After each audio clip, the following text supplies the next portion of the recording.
అపోస్తల కార్యములు 3వ అధ్యాయము.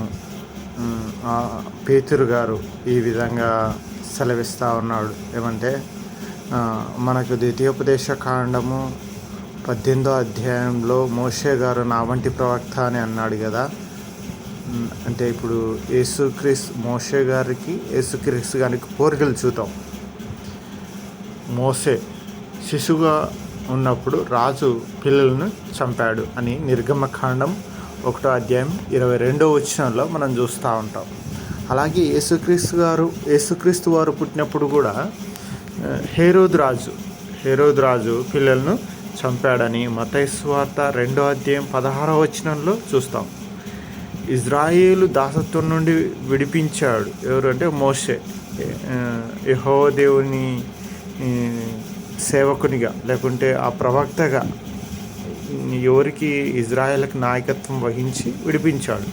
అయితే మనుష్యులను దాసత్వం నుండి విడిపించాడు ఎవరు? యేసుక్రీస్తు వారు. డైరెక్ట్ అయిన మనుషులను దాసత్వం నుంచి, ఏం దాసత్వం? పాపం అనే దాసత్వం నుండి విడిపించాడు. మోషే గారేమో దేవునితో ముఖాముఖిగా మాట్లాడాడు. ఎక్కడ? నిర్గమకాండం 33:11లో ముఖాముఖిగా దేవుని కుమారుడు తండ్రితో, ఈయన యేసుక్రీస్తు వారు తండ్రితో పూర్తిగా వెల్లడించాడనమాట. ఎక్కడ అంటే యోహాను సువార్త 1వ అధ్యాయం 18వ వచనంలో తండ్రిగా దేవుని కుమారుడు తండ్రిగా పూర్తిగా వెల్లడించాడనమాట. ధర్మశాస్త్రాన్ని ఇచ్చాడు మోషే, కృప మరియు సత్యాన్ని తీసుకువచ్చాడు యేసుక్రీస్తు వారు. యోహాను సువార్త 1వ అధ్యాయం 17వ వచనంలో ఈ విషయాన్ని మనం చూస్తాం. ఇక్కడ మధ్యవర్తిగా నిలిచాడు మోషే.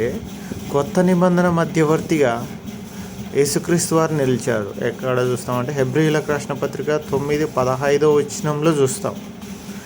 పస్కా గొర్రె ద్వారా రక్షణ అన్నది మనం మోషే గారు ఈ నియమాన్ని పాటించండి అని చెప్పిండు అక్కడ.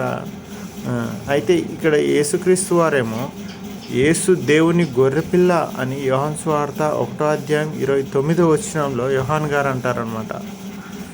బాప్తిస్మం ఇచ్చి యోహాన్ గారు చెప్తాడు, అరణ్యంలో మన్నా ఇచ్చాడు ఎవరంటే మోషే గారు.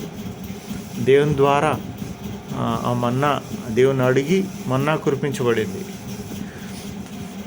అయితే జీవాహారము నేనే అని యేసుక్రీస్తు వారు అన్నాడు అన్నమాట. యోహాను సువార్త 6వ అధ్యాయం 35వ వచనంలో జీవాహారం నేనే అన్నాడు. అయితే రాతిని కొట్టి నీరు ఇచ్చాడు ఎవరు? మోషే గారు. యెహోవా దేవునికి ప్రార్థన చేసి రాతిని కొట్టి నీళ్ళు ఇచ్చినాడు. అయితే జీవజలం, ఆ కొట్టబడిన జీవజలం నేనే, ఆ బండను నేనే, నాలో నుండి జీవజలం వచ్చింది అన్నట్టుగా యోహాను సువార్త 4వ అధ్యాయం 14వ వచనంలో మనం చూస్తూ ఉన్నాం. ఇంకా ఇజ్రాయేల్ ప్రజలను నడిపించిన వ్యక్తి ఎవరంటే మోషే గారు నడిపించారు. ప్రపంచ ప్రజలను రక్షణకు నడిపించిన వ్యక్తి ఎవరంటే యేసుక్రీస్తు వారు. మోషే ఒక ప్రవక్త అంతే. ఆయన దేవుడు కాదు, ఆయనలో శక్తి లేదు, ఆయనలో అద్భుత కార్యాలు ఆయన సొంతంగా చేయలేదు. యెహోవా దేవుని యొక్క ప్రవక్తగా ఉండి చేశాడు. ఆయనను రిక్వెస్ట్ చేసి ఆయనలో ఉన్న జీవాన్ని, ఆయనలో ఉన్న వ్యక్తిత్వాన్ని ప్రజల దగ్గరికి తీసుకొని వచ్చాడు. నిబంధనని తీసుకొని వచ్చాడు. ప్రజల మధ్యవర్తిగా ఉన్నాడు దేవునికి, ప్రజలకి.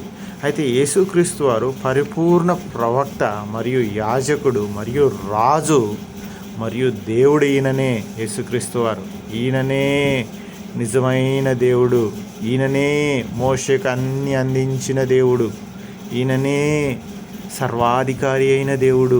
ఈయననే తండ్రి, కుమార, పరిశుద్ధాత్మ దేవునిగా త్రియేక దేవునిగా ఉన్న దేవుడు.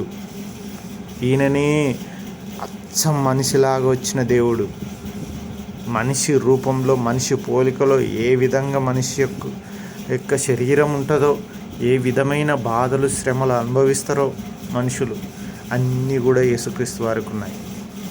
అలాగ వచ్చిన దేవుడు ఈయన యేసుక్రీస్తు వారు. ఈయననే దేవుడై ఉన్నాడు. ఈయననే సర్వాధికారి అయి ఉన్నాడు.